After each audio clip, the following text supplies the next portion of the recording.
অন্য কালি নেই। দেখো এই পরবর্তী লাইনে আমরা কি করব, দেখো 8 M cube plus 36 M square N, এটা তো আর কিছু করা যায়, 54 M N square plus 27 N cube minus, দেখো এই 15 দিয়ে এই ব্র্যাকেটের সবদিকে আমরা গুণ করে দিব। সো 15কে দিয়ে যদি গুণ করি, 15 ইন্টু 4, 4 15 কত, 15 ইন্টু 4, 4 5 20, হাতে আমার 2, 4 15 কত 60 পি এম স্কোয়ার। এখানে মাইনাস, এখানে প্লাস, তাহলে প্লাসে মাইনাসে মাইনাস 15 ইন্টু 12 করলে কত হয়, 5 দুগুণে 10, দেখ দেখে 2 1 3, আর এই জায়গায় 15, তাহলে কত হয় 0 5 3 8 1, তাহলে 180 পি এম এন, ঠিক আছে 180 পি এম এন।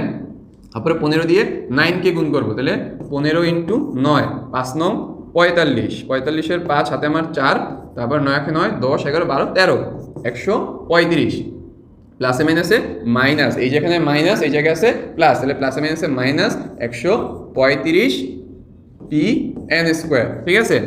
নিচে জাস্ট আমি গুণ করছি, তারপরে কি লিখবো, P N square, P N square, ঠিক আছে।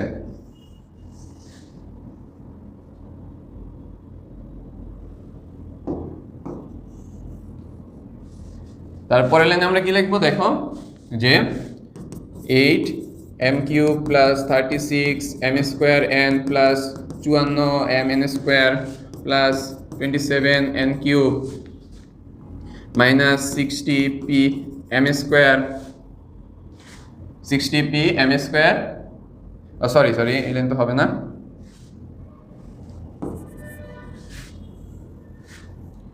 দেখছো কত ভুল হয়। সো এই ম্যাথগুলো ঠান্ডা মাথায় করো, আমি তো এই লাইনটাই লিখি নাই, plus 150 P square M plus 225 P square N minus 125 P Q. এখন এইটুকু করার পরে দেখো অনেক বড় ম্যাথ হয়েছে এটা আমাদের, ঠিক আছে, এটা অনেক বড় আমাদের ম্যাথ। সো ঠান্ডা মাথায় করতে হবে। সো এইটুকু করার পরে দেখবা যে কোথাও কোনো কিছু দেখো মিল আছে কিনা, প্লাস মাইনাস কোনো জায়গায় দেখো কি কাটাকাটি যায় কিনা। সো এখানে দেখতে পারতেছি কোনো কাটাকাটি যাইতেছে না, সো এইটাই আমাদের অ্যান্সার। সো দেখছো ম্যাথটা কত বড় এবং একটু টাফ। সো এখানে তোমাদের ঠান্ডা মাথায় বুঝতে হবে এখানে কি করছে, কি করতে হবে, কিভাবে কি করতে হবে। সো আশা করি তোমরা ম্যাথটি বুঝতে পারছো, যদি না বুঝতে পারো আবার ভিডিওটি টেনে দেখে নাও, ঠিক আছে।